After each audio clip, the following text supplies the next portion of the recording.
રેતી ખનનના લીધે છોટાઉદેપુર નગરમાં જળ સંકટ સર્જાઈ શકે તેવી ભીતિને લઈને નગરપાલિકાના સત્તાધીશો દ્વારા કલેક્ટરને આવેદનપત્ર આપવામાં આવ્યું છે। છોટાઉદેપુર નગરપાલિકાના 2 વોટર વર્કર્સ ઓરસંગ નદીમાં આવેલા છે, જ્યાં આસપાસના મોટા પાયે રેતી ખનન થતું હોવાના કારણે પાણીનું સ્તર ઘટવાની ભીતિ વ્યક્ત કરવામાં આવી રહી છે।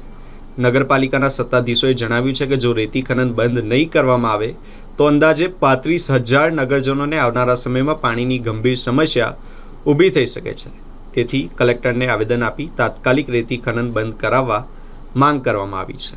તારીખ 2/4/2026ના દિવસે આજે છોટાઉદેપુર નગરપાલિકાના સભ્યશ્રીઓ પ્રમુખશ્રીના અધ્યક્ષસ્થાને કલેક્ટર મેડમને આવેદનપત્ર આપવા આવ્યા છે। છોટાઉદેપુર નગરની હાલની જે પરિસ્થિતિ છે પાણીને લઈને એના માટે અમે વિસ્તૃત મેડમને જાણકારી આપી। છોટાઉદેપુર નગરમાં આજે રોજે પાણી મળે છે, પરંતુ જો આ રેતી ખનન બંધ ના થાય, રેતીની ચોરી બંધ ના થાય તો છોટાઉદેપુર નગરમાં 8 દિવસના આતરે પાણી આપવામાં આવશે એવી પોઝિશન ઊભી થઈ છે। છોટાઉદેપુર નગરના ચેકડેમના દરવાજાઓ તોડીને લઈ ગયા છે એની પણ જાણકારી આપી અને હાપેશ્વર પાણી પુરવઠા યોજનાથી પાણી છોટાઉદેપુર નગરને મળે છે, પરંતુ એના પણ 70 લાખ રૂપિયા જેવી માતબર રકમ બાકી છે।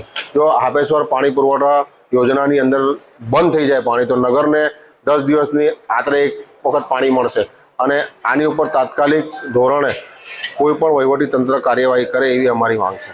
આજ રોજ કલેક્ટર મેડમને અમે નગરપાલિકાની ટીમ નગરપાલિકા પ્રમુખ અને ઉપપ્રમુખની અધ્યક્ષસ્થાન સાથે અમે રજૂઆત કરવા આવ્યા છીએ કે છોટાઉદેપુરમાં 2 વોટર વર્ક્સ જે આવેલા છે, બંને વોટર વર્ક્સની નજીકથી એટલું બધું રેતી ખનન થઈ રહ્યું છે કે જેથી પાણીની જબરજસ્ત મોટી તકલીફ પડવાની છે। અત્યારે તો અમે હાપેશ્વરના પાણીથી પાણી આપી રહ્યા છે હરરોજ, પણ જો એ પણ અમારી પાસે 70 લાખ રૂપિયાનું અમારી પાસે બિલ બાકી પડ્યું છે અને હાપેશ્વરનું પાણી જો બંધ થઈ જશે તો નગરપાલિકા અઠવાડિયે 1 દિવસ પણ પાણી પૂરું પાડી શકે એવી પરિસ્થિતિમાં નથી અમે।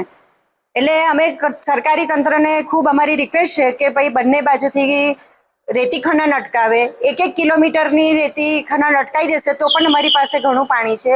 ચેક ડેમના એ લોકો દરવાજા પણ લઈ ગયા છે અને ઘણી પરિસ્થિતિ ખરાબ ઊભી કરી દીધી છે રેતી ખનન માફિયાઓએ।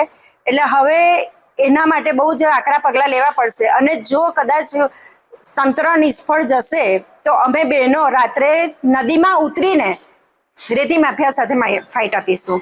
છોટાઉદેપુર નગરપાલિકાના સત્તાધીશો દ્વારા રજૂઆત કરવામાં આવી છે કે જેમના સિંચાઈના કૂવાઓ છે એની આસપાસ સતત ખનન થઈ રહ્યું છે એ બાબતે અગાઉ ટેલિફોનિક ફરિયાદો એમણે કરેલી છે, જે બાબતે અમારી કચેરી દ્વારા વારંવાર પેટ્રોલિંગ કરવામાં આવે છે, ટ્રેક્ટર પકડીને કેસ કરવામાં આવ્યા છે અને આ વર્ષે સૌથી વધુ છોટાઉદેપુરમાં ટ્રેક્ટરના કેસ કરવામાં આવેલા છે। એટલે 24 કલાક અમારું પેટ્રોલિંગ ચાલુ જ રહે છે અને વધુમાં હવે આજે એમણે જે રજૂઆત કરી છે એ બાબતે અમે એવો નિર્ણય લીધો છે કે ત્યાં 24 કલાક અમે અમારા ગાર્ડ ત્યાં રાખશું કે જેથી જો કોઈ ચોરી કે એવું પ્રશ્ન ઉપસ્થિત થાય તો અમારી ટીમને સતત એ લોકો અપડેટ આપી શકે અને અમારી ટીમ દ્વારા પકડી શકાય એ ચોરી કરતા તત્વોને।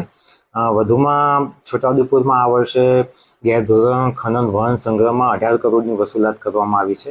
એટલે કચેરી સતત આ બાબતે કાર્યરત છે, પ્રયત્નશીલ છે અને છતાં પણ જો અન્ય કોઈ રજૂઆત હશે તો એને અમે ગંભીરતાથી ધ્યાને લઈશું અને એ બાબતમાં અમે જરૂરથી કાર્યવાહી કરશું એ બાબતનું અમે આશ્વાસન આપીએ છીએ અને અમે વિશ્વાસ વ્યક્ત કરીએ છીએ। આભાર।